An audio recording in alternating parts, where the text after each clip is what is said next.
Roger Bonds made it to the naked truth. Thank you so much. No question, a queen call, I will answer. Golden girl, you listening.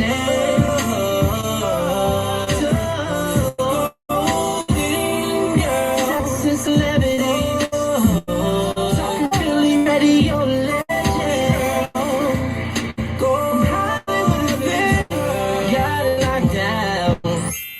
Girl, all of me box. I'm here and I'm excited today because today I have Roger Bonds coming through to do an exclusive interview. I have been waiting to do this interview with Roger Bonds because Roger Bonds can really put all the touches on everything or a lot of things that people are asked about Diddy because, well, I'm going to let him tell you the story about how he worked with Diddy, and he worked with Diddy for more than a decade. And so a lot of that, it's like a story coming out every single day. And so I want to bring him in the studio right now and welcome you to the Naked Truth. What's up, Roger Bonds? Hey, what's up, Golden Girl? How you doing? I'm doing okay. I'm good. How are you?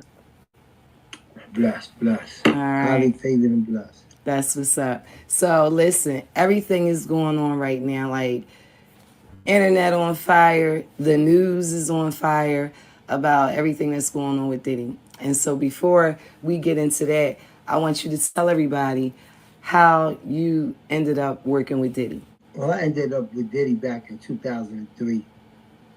My man Big Nick had just came home. He did 10 years. And I had came home in 2000. But, I was moving, shaking, doing what I do. He came home, and he didn't have no car, so I used to always take him down there. Okay. Now, mind you, I was a wolf before this, so I had already knew who Diddy was. Right. It was times and places where I knew where he was at, because I was a wolf back then. Right. So back then, you had to be a wolf in order to be security for a lot of these cats. You know what I'm saying? It wasn't about the way it is now where everybody had armed security and they had badges and this and no. Right. It was a street thing. Exactly. You know what I'm saying? A rapper was going every place that he wanted to go and doing everything he wanted to do. So he had to have somebody there that could stamp him and allow him to do these things. Right. So it was about loyalty back then. So one thing led to another. Right. And another cat named Uncle Paulie, who was running Puff Security at the time, he got at my man and said, yo, I be seeing homie around, because I was also holding Loon down. Okay. Me and Loon grew up together from kids. Wow. So I was also holding him down, but I wasn't directly signed to Bad Boy. Right. I was just somebody who was holding Loon down. Okay. So, he put a bug in my man and said, yo, I see him with Loon and this and that. Did my homework on. He a fisherman, tell him to come down and talk to me. Okay. And I started out driving, and then one thing actually led to another. Okay. And then one night we had a situation when R. Kelly and Jay-Z got into it at Madison Square Garden. Like and when wait. Situation. Slow down. My quick thinking, the fact that I was ready to put it in, the fact that I was right there next to Ty putting it in, it made Diddy open his eyes. And then from that day on, he was like, yo, I need homie with me. Wow. And that's how I ended up with him on an everyday basis. Okay, so wait a minute.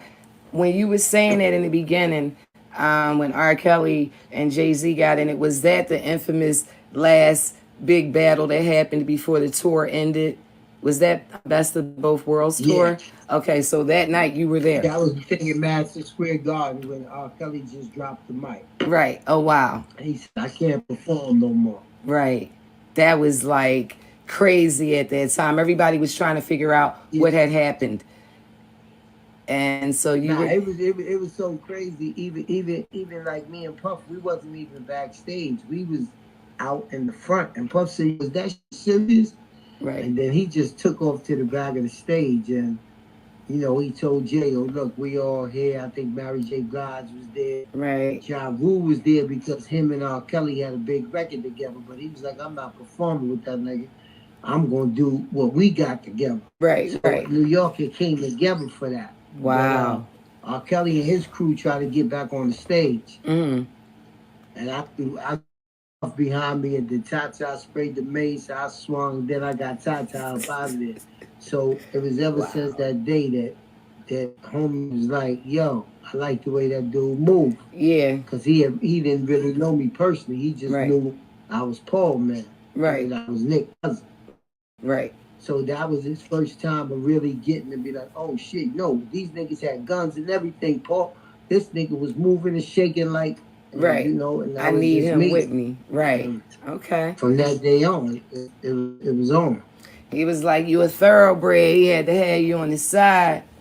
All right. That's what's Oh, no up. question. I was used to that shit, yo. Yeah. That's what's I'm up. still in the battlefield now. You know what I'm saying? I'm still in the battlefield, so I'm used to that. Right. You Right. know what I'm saying? I didn't get into the corporate world yet, so I'm still in the battlefield. I'm like what they call them kids now, TDG. I was like just trained to go. Right. You know what I'm Right. saying? Right. On go You know what I time. mean? So it wasn't until I started being around corporate where I said, "Oh, Right. it's time to go and it's the time not to go." Right. You know what I'm And saying? Because yeah. I started learning that being that way ain't gonna get you in them rooms. True. And you ended up getting in those rooms, right? Oh, no question. That's right. No All right. question. I was like a fly on the wall. Right. And your best times, like with I mean, you started working with a superstar, life-changing situation, I'm sure. What was the best times? Like, what was one of the best times or things that happened that was like life-changing at that time? And you just, Let me say first that I just came from doing 10 years of jail. right, You know what I'm saying? I'm a street dude. I've been on the street all my life. So I'm not gonna lie. I'm fascinated by yes, this. yes, You know what I'm saying? I can I'm imagine. like really like fascinated because I'm feeling like who would allow me in this in this aura, Right. in this situation. So Right, at that particular time, I'm like, yo, whoever allowed me in this, I'm gonna die for. You know what I'm right, saying? Because right, I was just on the corner selling packs. Now I'm on a plane to Miami. I'm on a plane to Vegas. I didn't even know I could get a passport. I'm going to France, Paris. right. Wow. So I'm not paying attention, and I plead guilty to that. I'm not paying attention to the wrong things that was going on because I was so happy in the situation that I was in. Right. You know what I'm Makes saying? sense. I was able to pay my bills. Yeah. You know what I'm saying? I was able to see my daughters and say, I got something for you. Right. I Right. was actually able to say, yo, that's my friend. You know what That I'm was saying? big. Exactly. And so for the first couple of years, I was on that high. You know what I'm Right. saying? I Right. went from being in solitary confinement to living this type of stuff where that's why I say people can take control Mm-hmm. of a person Right. without taking control of them because you just don't want to lose your situation. Right. And You that's know, understandable. you and people say, yo, how could you be quiet? Yo, you be quiet a lot because you know how it's not to be able to go to that store. Right. Not to be able to pay that rent. Right. It ain't that Exactly. you agree with everything. Sometimes you take yourself out of the situation just so that you don't see the situation. Right. Okay. All right. So you make sure you're just You not know what even I'm saying? there. So that if a motherfucker asks me, yeah, I might know what's going on, but I can't tell you I seen what's going on. Right. Right. I understand that. So that's the type of positions I try to put myself in because I was so grateful. But then it Right. comes a time where you realize a person's shit, piss, just like you do. Yeah. You know what I'm saying? Yeah. You realize it ain't nothing special about the person. They font, they do all type of other shit. Right. So once you come down to earth and you realize Yeah. these type of things, Right. was through trials and through certain predicaments and situations, you start to lose the love and you start not looking up to that person that Right. That you around thought. because you realize at the end of the day they not what you thought they were. Yeah. Yeah. Yeah. You starting to see the true person, and that's what you got a chance to see. See the truth of it. And for a Exactly. really long time. Wow. And so, like you said, you were able to take care of your family. You were able to do a lot. You traveled the world, luxury lifestyle, all of the above. And that's like some things that most people won't ever get a chance to do that in a lifetime. And so it's understandable. But the pay, like you were working with him and everything, was the pay good? Nah, the pay wasn't good.